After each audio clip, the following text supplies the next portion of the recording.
The bright light of the spotlights penetrated through the haze in the studio, turning the podium into an arena of political struggle. Kamala Harris stood with an even posture, with an expression of habitual confidence on her face. Her voice was ready to attack, as was a whole arsenal of rehearsed phrases. On the other side is Senator J.D.Vance from Ohio, in a gray suit, without papers, with an expression of slight grin and disdain on his face. Well, the moderator began, let's move on to the first round of the debate. The question sounds simple. Why should Americans entrust the government of the country to your party? Kamala instantly seized the initiative, as if she were playing a familiar game. In recent years, she began with characteristic clarity. The Democratic Party has brought the country out of chaos. We have overcome the pandemic, restored the economy, and restored America's credibility in the world. Vance tilted his head slightly, as if listening to a boring school report. When she finished, he didn't speak immediately. Instead, he paused. There was silence in the hall. Kamala, he finally began, this all sounds like a list from an election brochure, only without a single coincidence with reality.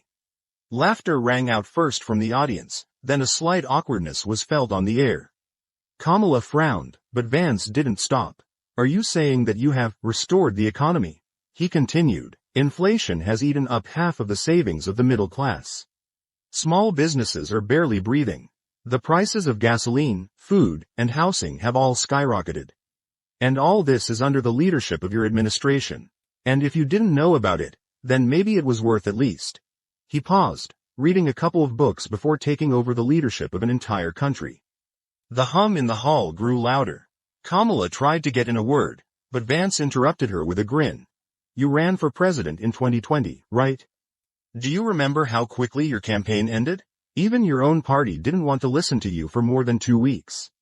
Then you should also read at least, How Not to Ruin Your Career in 14 Days.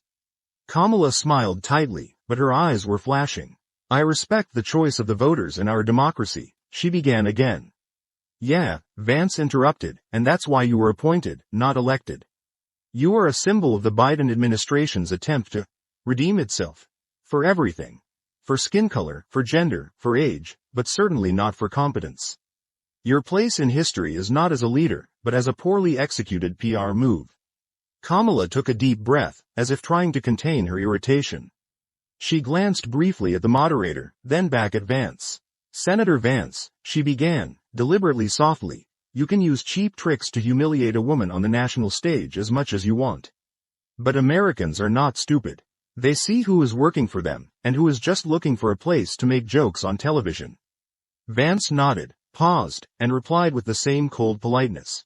Oh, believe me, Kamala, it's not about your gender or your race. It's about your complete failure as a politician. No need to hide behind convenient shortcuts. Let's just be honest. You are the vice president of a country that has been in a state of internal strife, international humiliation and economic instability for 3 years. He took a step closer to the podium, his voice became sharper.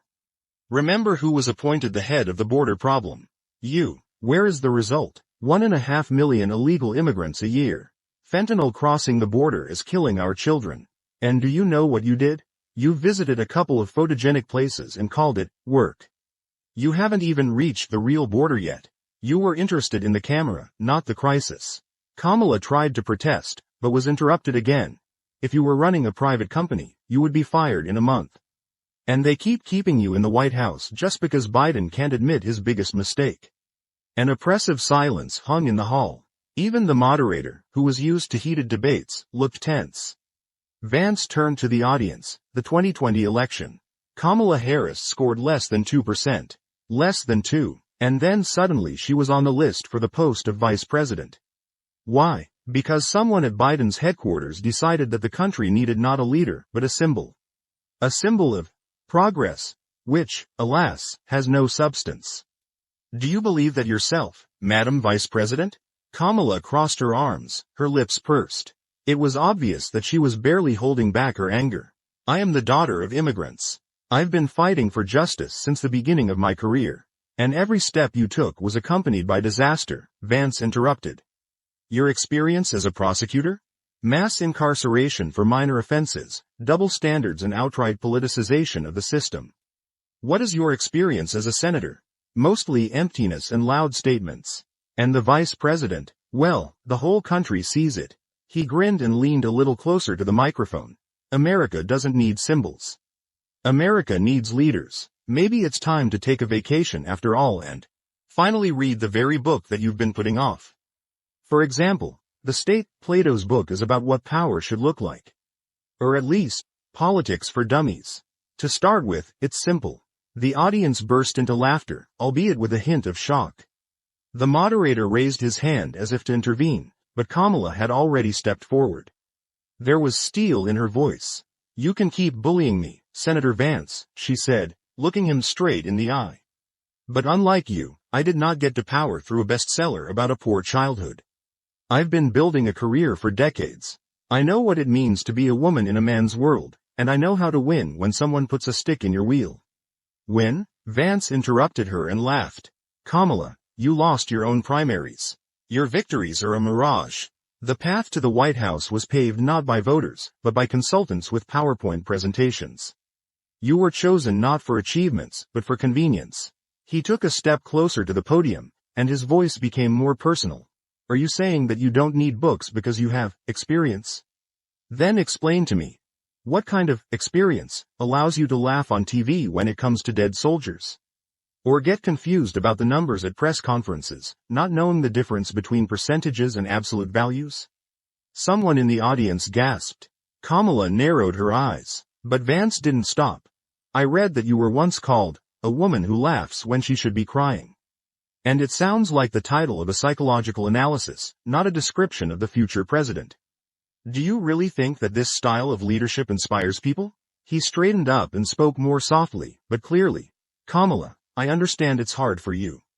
You are surrounded by flatterers who repeat that everything is fine. That America understands you. But here's the truth. You don't read, you don't study, you don't correct mistakes. And in politics, where the stakes are the fate of millions, this is a crime. You don't just have to leave. You need to step aside and make way for those who at least understand how this country works." Kamala lifted her chin. Her eyes were burning, and her hands were clenched into fists. But instead of giving a sharp answer, she just looked at the moderator and nodded, making it clear that she was giving up the floor. And Vance, smiling faintly, stepped back to his podium. He knew that every punch was accurate. And while Kamala was silent, America listened. The moderator barely regained control of the broadcast by coughing into the microphone. "Thank you, candidates." He paused, now looking directly at the camera. "Dear citizens, look who is standing in front of you.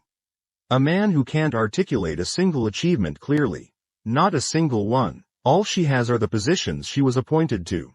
If they weren't elected, they were appointed. Kamala Harris is a product of the PR department, not Narodnaya Volia." He turned back to her. "Kamala, you can still become a decent person. Just admit it. You can't do it. It's not a shame. The shame is to keep pretending that you are a leader, while the country is getting weaker every day of your stay in power." She said nothing. She just pressed her lips together and looked down, as if she had lost the thread for a second. And Vance stepped back, confident, calm, as if he already felt the taste of victory. The moderator tried to balance the situation again. "Thank you, Senator Vance. The next question is, how do you see the future of America, in the economy, education, culture? And what role are you personally going to play in this future?" Kamala raised her eyes, gathered herself, and spoke in a familiar, official tone. "The future of America is inclusivity. This is an equal opportunity for everyone. We are fighting for affordable education, for women's reproductive rights, and for environmental sustainability. We strive to build a society where every child, regardless of skin color, religion or place of birth, has a chance." "I'm sorry," Vance interrupted, "but you're using cliched phrases again. You could have given this speech in 2016, 2020, 2024, and no one would have noticed the difference. But do you know what the Americans noticed? That these phrases don't work." He took a step forward, his voice firmer. "Are you talking about education? Schools are in decline. Teachers are afraid to tell the truth. Children cannot read at their own level, but they are taught in the first grade that their gender is a matter of choice. And all this with the blessing of your party." He held up a finger, as if addressing everyone who was watching the debate. We are the country that created the internet, won the Cold War, and landed on the moon. And you have a country where librarians with rainbow badges teach 5-year-olds not to be toxic masculine. This is not progress. This is a regression disguised as humanism. Kamala frowned, but Vance didn't let her get in a word. Culture? You have turned it into a field for censorship and harassment. A person who speaks out against the mainstream immediately loses his job, reputation, and access to the sites. This is no longer freedom of speech. This is a party dictatorship in an Instagram wrapper. He took a step back, paused for effect. Kamala, you say that you want to be a hope for children. But maybe, before becoming a hope, it would be worth becoming an example. And an example is not someone who laughs in every interview. Not someone who avoids answers. Not the one who is leading the country on a trajectory of protracted decline. He looked at her and said almost softly, "Do you know why people don't believe you? Not because they're racist, sexist, or anything else. It's because you're not listening. You're not reading. You are not developing. You don't lead, you follow the trends. You are a product of an era where TikTok is more important than the Constitution." Kamala raised her head sharply, as if she wanted to say something. But she hesitated. Vance's every word was accurate, almost brutal, and even she felt like she was losing control of the room. And J.D.Vance, cool-headed, confident, stood before the nation as a man who was not just arguing, but exposing. Kamala took a deep breath. Her voice trembled slightly as she took the floor again. "Senator Vance, you are a man who built his career on cynicism. You are happy to throw mud at people because it gives you applause in the audience. You are not arguing on the merits, you are attacking the personality. And let America see. This is your real face." She looked directly at the camera. "Yes, I am a woman. Yes, I am black. Yes, I was a vice president during one of the most difficult times. And I'm not apologizing for that. I'm proud of who I am and what I'm fighting for." The audience greeted this statement with polite but not too confident applause. But Vance didn't flinch. He paused, then said calmly, "Kamala, the problem is not who you are. The problem is what you've done to who you are. You've turned your identity into armor. Every time you are criticized, it is an attack on a woman, an attack on a minority. But maybe it's time to admit that you're being criticized because you're not doing a good job."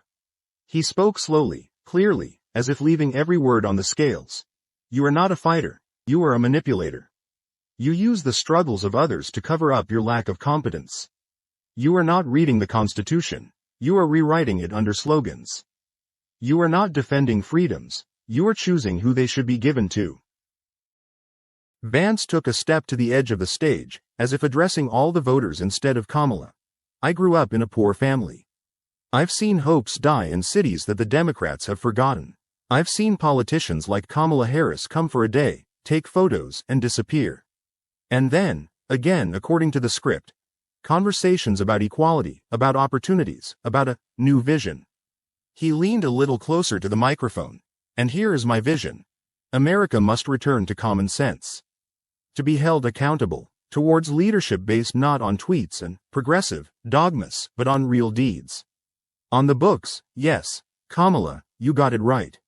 Maybe if you had read at least one history book, you would have realized that playing with identity has never led to a great society."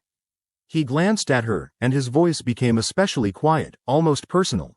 "When you were given the chance to make history, you chose to log into TikTok. And maybe when it's all over, you'll have time to think. Maybe there will even be time to pick up a book. Start with Thatcher's biography. She was a woman too. But she was admired, because she wasn't hiding, she was thinking, reading, and acting." The silence in the hall was deafening. Kamala stood there in silence.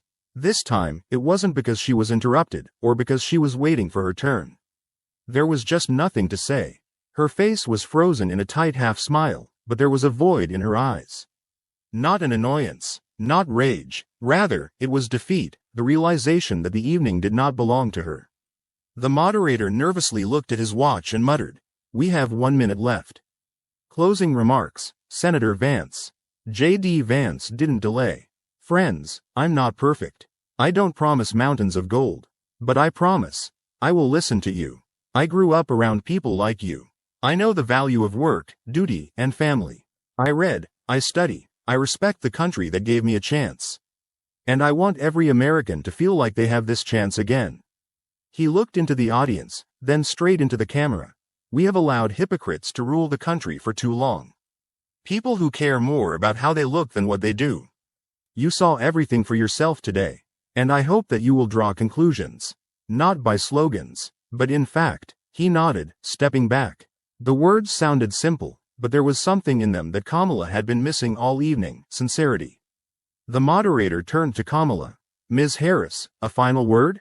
She nodded and stood up straight. She seemed about to say something powerful, but her voice sounded muffled, almost automatic. America is a country of struggle. This is the country of the future. And we will continue to move forward. We won't let them step back.